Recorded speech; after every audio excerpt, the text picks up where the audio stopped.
Thousands of years ago, moving heavy objects was one of humanity's greatest challenges. Early humans relied entirely on physical strength to transport stones, wood, and food across rough terrain, making every journey exhausting and inefficient.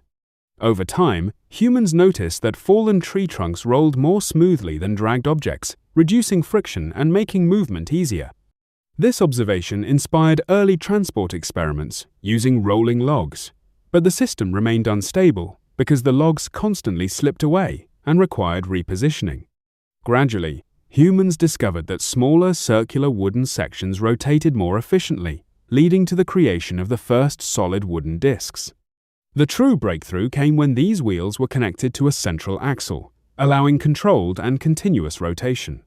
With the invention of the first carts, transportation became faster and more reliable, transforming agriculture, trade, and daily life. Farmers transported crops more efficiently, merchants connected distant settlements, and civilizations expanded through improved mobility. The wheel later inspired innovations like the potter's wheel and became one of the foundations of engineering and technology. From primitive wooden carts to modern vehicles and machines, the principle of rotation continues to shape human civilization even today.